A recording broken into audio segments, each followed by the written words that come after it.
Steam rises from my chamomile tea, curling into the autumn twilight.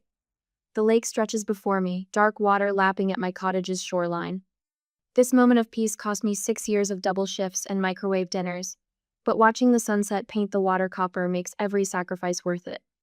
My phone buzzes against the wooden arm of my Adirondack chair. Another spam call, probably. But when I glance down, my heart stops. The security app notification glows bright. Motion detected, back door. I tap the alert with trembling fingers. The live feed loads, crystal clear and high definition, and there they are. My sister Brooke stands nervous watch while her husband Dylan works at my back door with a crowbar. My own sister.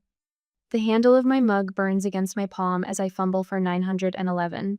The dispatcher's voice sounds tinny, distant. Emergency services. What's your emergency? Someone's breaking into my house. The words barely squeeze past my throat. I have them on camera. They're at my back door with a crowbar. Are you in a safe location? Yes, front porch. I can see them on my security feed. I watch Dylan wedge the crowbar into my door frame. The wood splinters. Please hurry. Officers are en route. Stay on the line with me. Can you describe the perpetrators? My voice cracks. My sister and her husband. 7 days ago, my mother called for the first time in 8 months. Her voice dripped honey, warning me trouble was coming. Marilyn, sweetheart, how are you? I should have hung up then. I'm fine, Mom. I kept my tone neutral, professional. The way I'd learned to handle her after all these years. Good. A pause. Listen, we need to talk about your cottage. My fingers tightened on the phone. What about it? Well, you know Brooke and Dylan are expecting. They need a proper home for the baby. Another pause. You've got that lake house all to yourself. Would you consider gifting it to them? The room spun. Gifting them my house? Family hubs family, Marilyn. Don't be selfish. Selfish. The word she used when I wouldn't let Brooke copy my homework. When I wouldn't loan her my car. When I wouldn't drain my college fund to bail out her first husband. Number. The word came out sharp final. This is my home. I worked for it. You always were stubborn. Mom's voice hardened. Family doesn't turn their backs on family. Really? 17 years of buried rage bubbled up. Family doesn't throw you out at 17 and call it character building either. The silence stretched between us like a razor wire. Think about your sister, Mom said finally. She needs this more than you do. Now I watch that same sister peer through my back window while her husband tries to steal what I spent years building. The security lights flash on, highlighting Brooke's rounded belly under her jacket. 6 months along, according to Mom's Facebook posts. Just far enough to start showing, not far enough to slow her down. The distant wail of sirens splits the air. Dylan's head snaps up. He drops the crowbar. Brooke grabs his arm, pulling him toward the tree line.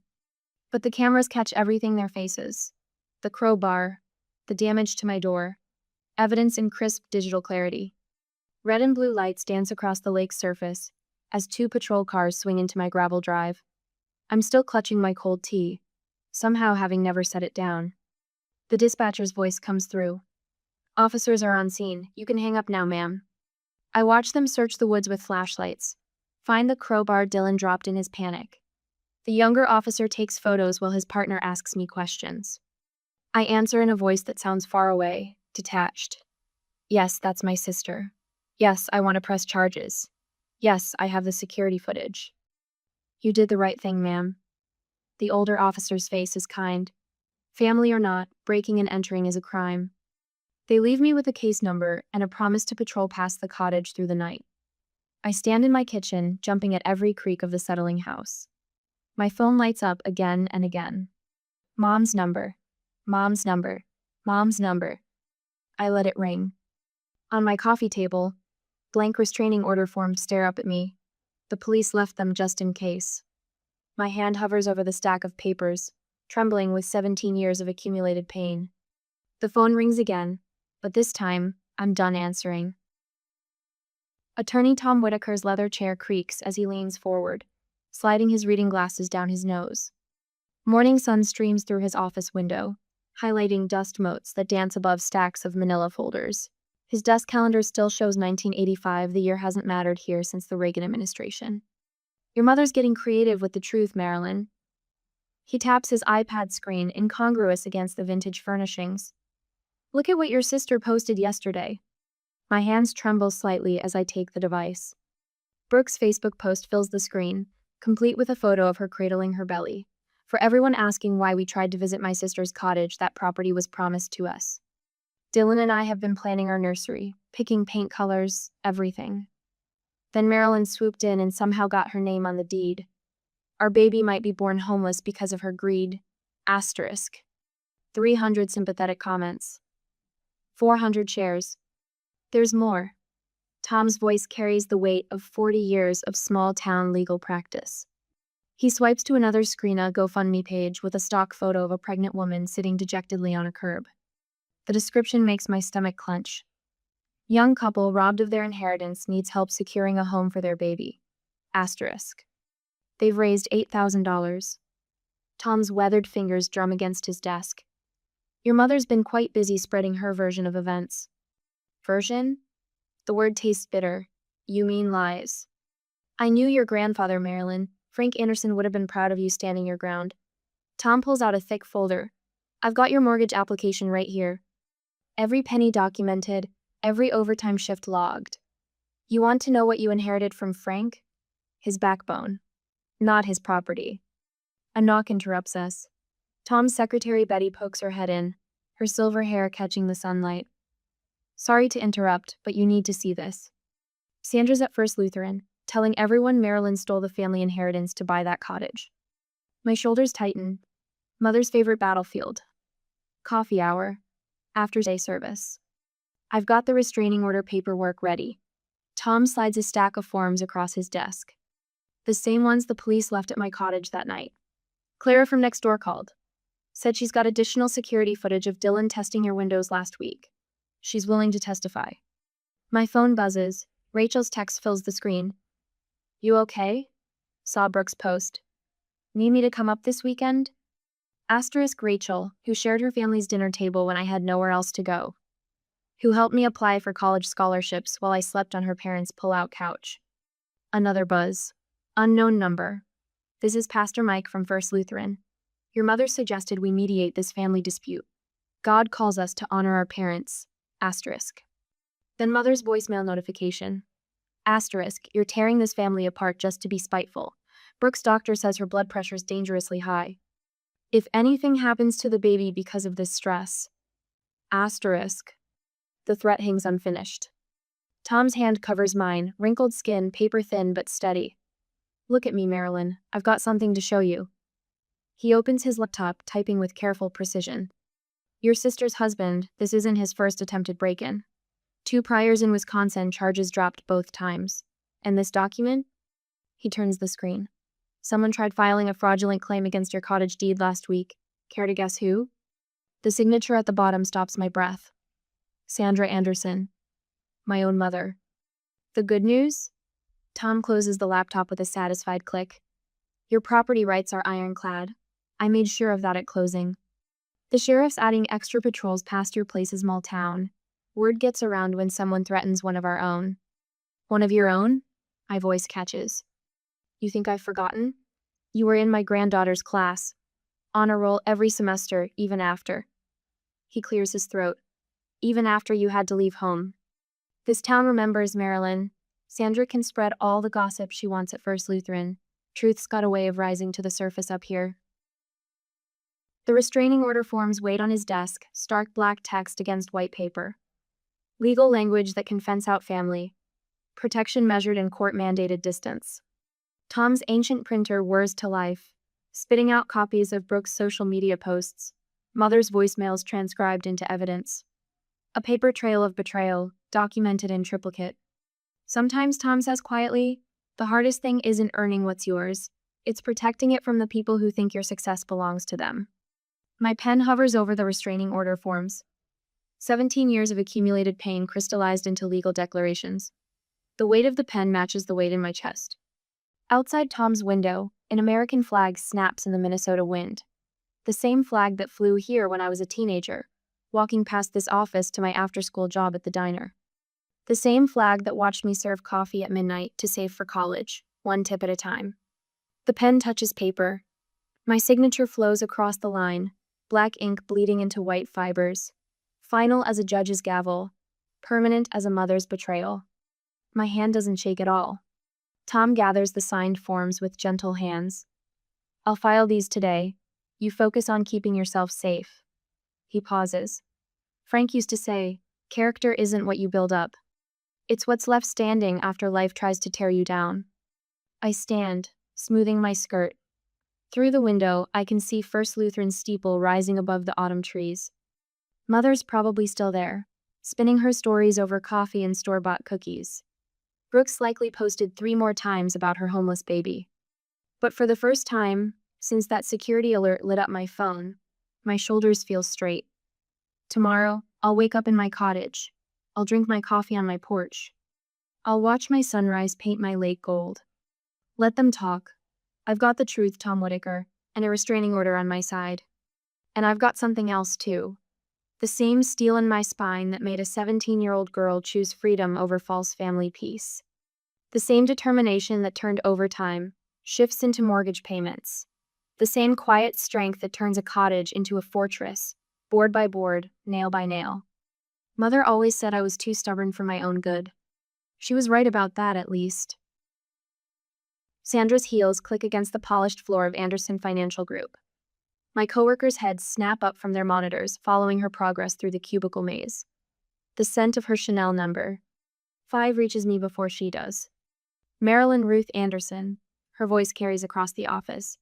We need to talk about what you're doing to this family. I keep typing, eyes locked on my spreadsheet. 3 more figures to verify before sending this report. Behind me, whispers ripple through the break room. I said we need to talk.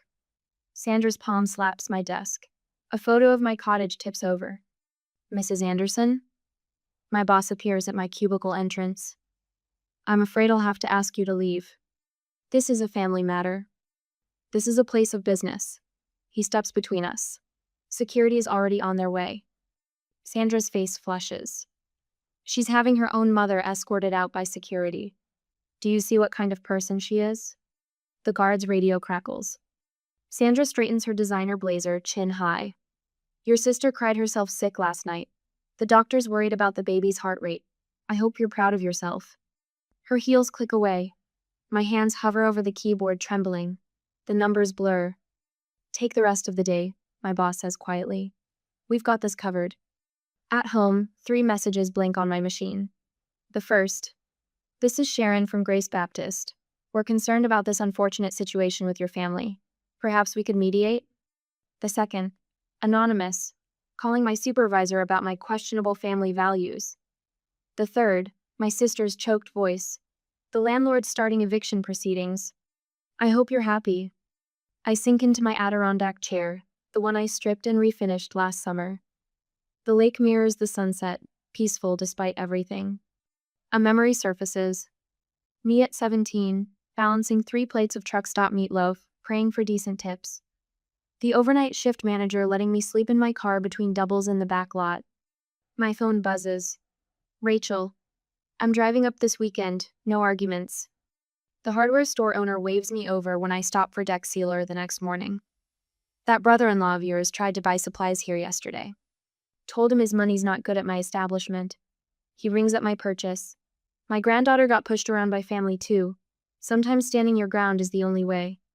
I'm weeding the cottage garden when Sandra's Lincoln pulls into my gravel drive. The thorns of a stubborn wild rose scratch my palms as she approaches. Brooke is facing court and eviction. She stands over me, casting a shadow across my tomato plants. You're being cruel. I sit back on my heels. The soil under my knees feels solid, grounding. Remember when I slept in my car for 3 months? When I ate nothing but ramen to afford textbooks? That was different. You were being rebellious. I was being thrown away. I brushed dirt from my jeans. I built everything I have alone after you abandoned me. Their actions were illegal, and now they face consequences. We're your family. You made this bed. The words taste like victory. You taught her to lie in it. Don't hand me the blanket now. The garden hose drips steadily. A chickadee lands on my bird feeder, unconcerned by our drama. The church ladies are shocked by your behavior, Sandra says. Sister turning against sister. The church ladies watched you throw me out at 17. Their shock seems selective. When she leaves, I return to my weeding. Each yanked root feels like breaking another chain. That evening, my cottage glows with new security lights. The updated alarm system hums quietly, protecting every entrance. Rachel helps me arrange furniture beneath fresh cameras. Look at this place. She runs her hand along my refinished windowsill. Remember when you first showed me the listing? Water damage, broken windows, that raccoon family in the crawlspace? I smile. You said I was crazy. You were. She bumps my shoulder. But the good kind of crazy. The kind that builds something from nothing. The next morning, a certified letter arrives from my attorney. Official warning to Sandra about trespassing. My hand doesn't shake as I file it away. Days pass. My coworkers form a protective wall of silence when Sandra calls. The rumor mill shifts. Did you hear how she worked her way through college? Have you seen what she did with that rundown cottage? The local paper runs a feature on restoration success stories. My cottage renovation serves as their centerpiece. No mention of family drama, just before and after photos. The reporter asks about my 6-year journey from offering to occupation. Some people inherit security, I tell her. Others build it beam by beam. Sunset finds me on my rebuilt deck, steam rising from my chamomile tea. The lake ripples gold and crimson. A loon calls across the water, its cry echoing off distant shores. For the first time since the break-in attempt, my shoulders relax. The memory of that terrified 17-year-old girl feels distant, like a story about someone else. She never imagined this moment. Strong walls, solid roof, security system, property taxes, paid in full. My phone buzzes. Sandra's number. I silence it without a second thought. The wind chimes my hardware store friend gave me tinkle softly. For keeping watch? He'd said. When you're too tired to. Their gentle music mingles with lapping waves and rustling leaves. I lean back, breathing in the peace I've built. Not just my sanctuary, me vindication. Every nail driven, every board replaced, every garden bed planted stands as testament. They wanted to take it, but they couldn't.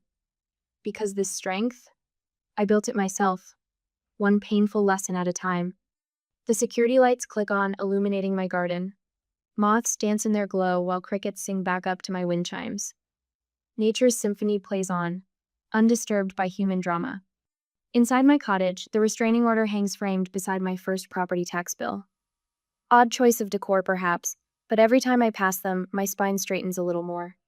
They remind me that I'm not that scared teenager anymore. I'm the woman who built this, who defended it, who finally learned that disappointing toxic family feels a lot like freedom.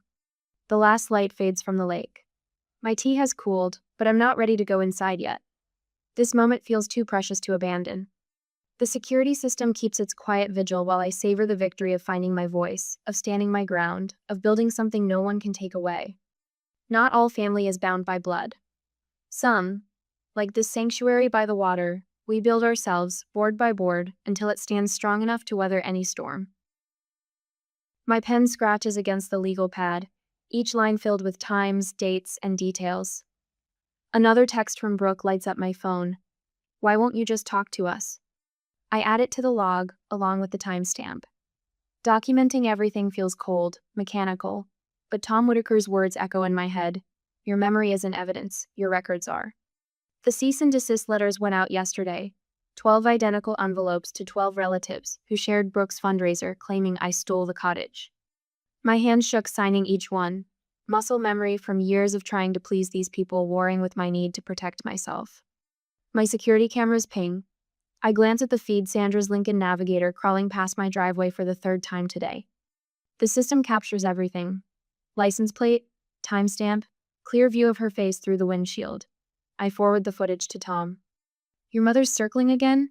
Rachel's voice crackles through my phone speaker. Like a vulture at a picnic, I rub my temples.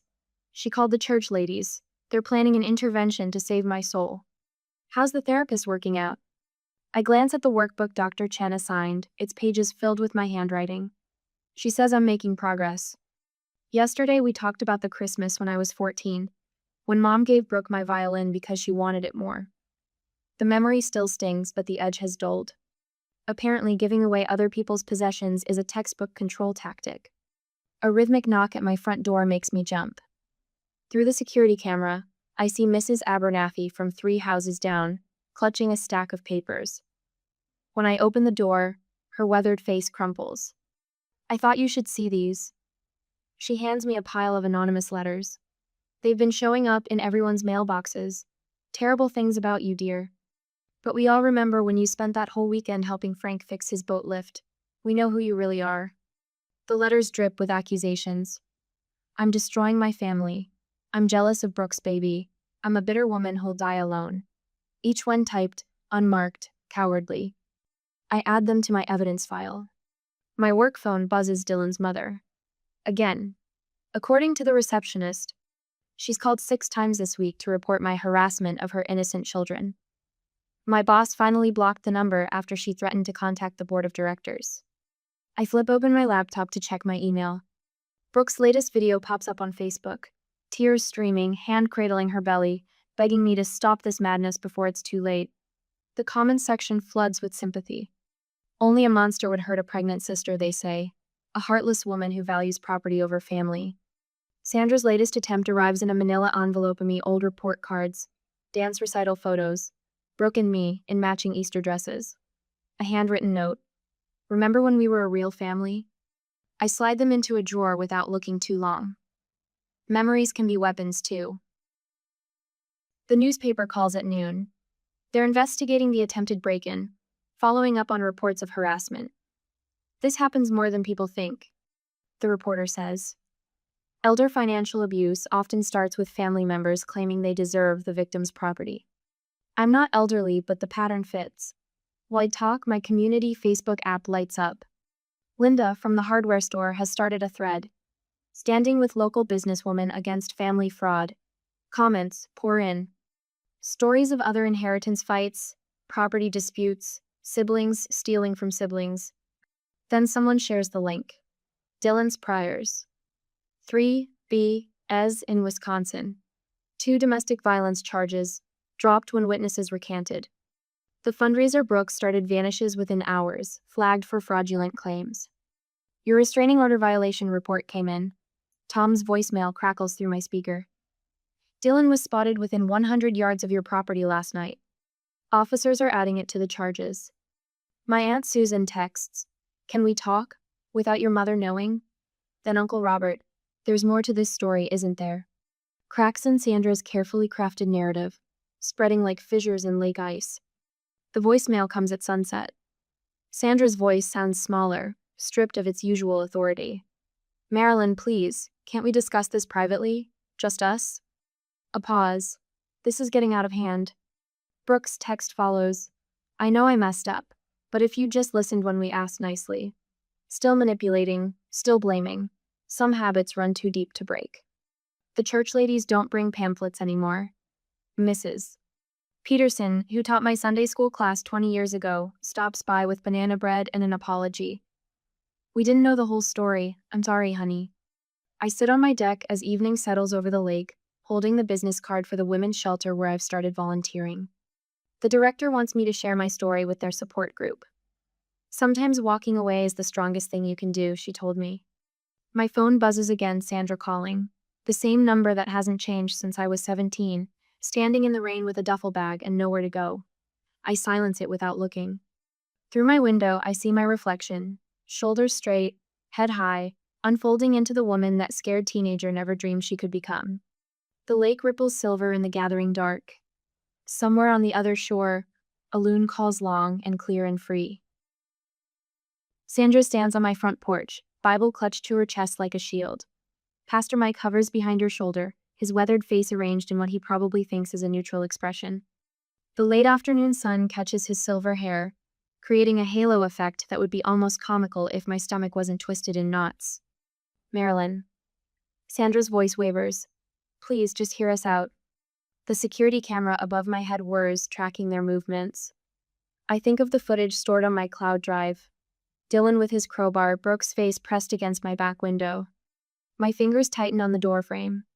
5 minutes, I say. Sandra practically wilts with relief. Brooke's blood pressure is dangerously high. The doctor says the stress. She trails off, dabbing at her eyes with a tissue that appears from nowhere. Your future niece or nephew. 10 more seconds and I'm closing the door. Pastor Mike clears his throat. Marilyn, we're here as mediators. The church community is deeply concerned about this family situation becoming a matter of public record. A bitter laugh escapes before I can stop it. You mean the attempted burglary? That ship sailed when they brought the crowbar.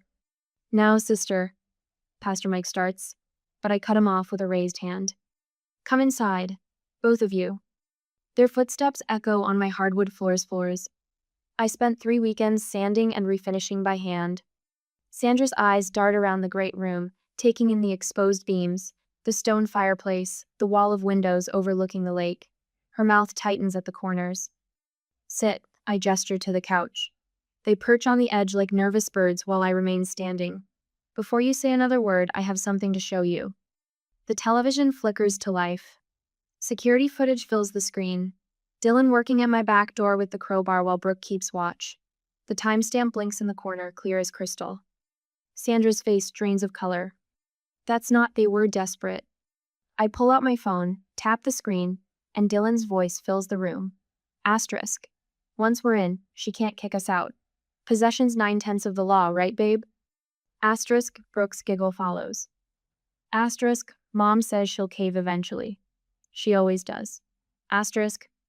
The recording ends. In the silence, waves lap at my shoreline through the open windows. There's more. I lay out the bank statements one by one on the coffee table. Every penny I saved for 6 years, working double shifts at the diner, living in a basement apartment with no heat, while you were posting photos from your Cancun vacation. Sandra's hands flutter like trapped moths. We invited you to come. After you threw me out at 17, my voice stays steady. Here's the property deed, the mortgage papers, the receipts for every repair and renovation. And this. I set down a photo album, open to the first page. Teenage me in a waitress uniform, dark circles under my eyes. Every step of journey from homeless to homeowner. Pastor Mike shifts uncomfortably. Perhaps a temporary arrangement. Number. The word rings with finality. I have 3 things to say, and then you're both leaving. I set my water glass down carefully, the clink against the coaster sharp in the hushed room. First, this cottage represents every night I spent working while homeless because of you, Sandra. Every penny saved, every skill learned, every sacrifice made after you showed me the door. She flinches at her first name. Second, I filed legal papers making it impossible to transfer this property to family members, ever. The deed is locked in an irrevocable trust. Pastor Mike's eyebrows shoot up. Third, any further contact from you, Brooke, Dylan, or anyone acting on your behalf will result in immediate legal action. The restraining order is just the beginning. Sandra's face crumples, age lines deepening. For the first time, I noticed the gray threaded through her hair, the slight tremor in her hands. I was wrong about you, she whispers. You were always the strong one. A truth I've waited 17 years to hear. But it doesn't fill the hollow space inside like I thought it would. I know, I say quietly. That's why you resented me. She doesn't deny it, doesn't try to explain or defend. Just stands, clutching her Bible like a life preserver, and walks to the door. Pastor Mike follows, pausing with his hand on the knob. The church ladies will be praying for. Don't. The word comes out sharp enough to make him step back. Prayer didn't keep me warm that first night after she threw me out. It didn't pay my tuition or put food on my table. My own hands did that. He nods once, a strange mix of respect and resignation in his eyes, and follows Sandra into the fading daylight. I stand in the doorway, watching them retreat down my gravel drive. My shadow stretches long and straight across the porch boards I replaced last summer. Inside, the security system chimes. All clear, premises secure, asterisk. I don't need the electronic reassurance anymore. The real security lives in my bones now, built board by board, nail by nail, just like this sanctuary by the water. Some would call it a cottage. I call it vindication. Behind me, waves whisper against my shoreline. Ahead, Sandra's car disappears around the bend, carrying away 17 years of power she never should have had. The evening air tastes like freedom. I close the door, turn the deadbolt, pour a fresh glass of water. Tomorrow, I'll start planning the garden I've always wanted. Tonight, I'll sleep without wondering when the other shoe will drop. Because I finally understand I'm not just the strong one. I'm free. The wind chimes my grandfather made catch the morning breeze, copper pipes singing across the water. 1 year. The security app notification glows on my phone screen. 365 days without incidents. My coffee steams in the crisp autumn air as I settle into my Adirondack chair on the reinforced deck. Behind me, the garden blooms where Dylan once stood with his crowbar. Purple coneflowers stretch toward the sky, defiant and strong. I planted them the day after the restraining order hearing, digging my fingers into soil that had witnessed my family's betrayal. Now they've spread into a wild patch of color, as if nature itself wants to erase those footprints. The letter arrived yesterday through Tom Whitaker's office. Brooke's handwriting fills 3 pages, no mention of the cottage or money or what I owe the family. Just truth, plain and unvarnished. She's left Dylan, enrolled in community college, found a job at the public library. No requests, no expectations. The words, "I'm sorry," appear only once, but they feel solid, weighty like the first foundation stone of something new. I wrote back this morning. 2 sentences. I'm glad you're finding your path. I wish you well. The boundaries stand firm, but without the razor wire of rage that once topped them. Rachel arrives as the sun climbs higher, bearing fresh bagels and the same fierce loyalty she showed when I slept on her family's pull-out couch at 17. She eyes the security cameras, the reinforced windows, the new motion sensors. You've built yourself a fortress. More like a sanctuary, I say, pouring her coffee. The aroma mingles with late roses, climbing the trellis, another splash of life where darkness once crouched. Through the kitchen window, I watch the hardware store owner's truck pull up. Pete climbs out carrying lumber for our Saturday carpentry lesson. Last month, he taught me to build custom shelving. Today, we're tackling window seats. His gruff kindness reminds me of my grandfather, the way he shows love through teaching skills rather than empty words. The afternoon brings my chosen family trickling in. Claire from next door, bearing her famous apple pie. Tom Whitaker, with a box containing the latest security system upgrade. 3 women from my shelter volunteer group, their strength echoing in their laughter. My boss, Angela, who stood like a wall between me and Sandra's workplace ambush attempts. Rachel raises her glass as twilight paints the lake copper. To building something no one can take from you. The words settle into my bones like truth. I think of the 3 teenage girls I mentored at the shelter last month, their eyes lighting up when I explained about squirreling away spare dollars, building credit slowly, planning escape routes. The small scholarship fund I started with my latest bonus, earmarked for displaced teens needing a first apartment deposit. Night falls soft around us. No more jumping at shadows. No more sleeping with one ear tuned for splintering wood. The cottage holds me like a promise kept. My phone lights up. Sandra's number. I silence it without hesitation. Turn back to my friends' voices rising and falling like the wind chimes. On my desk inside, my first property tax bill sits framed, a document that once terrified me now displayed like a battle flag. Beneath it, sealed in the cornerstone of the rebuilt deck, rests a letter to my 17-year-old self. You will build your own sanctuary. Every nail, every board, a testament to the life that begins when you choose yourself. Not all family flows in bloodsome rises and hammer swings and paint strokes, in the solid thunk of doors that open and close at your command. The lake whispers against my shoreline, constant as a heartbeat. Some call it a cottage. I call it vindication. Every nail, every board, a testament to the life I built after they showed me the door. Not all family is bound by blood. Some is built board by board, just like the sanctuary by the water.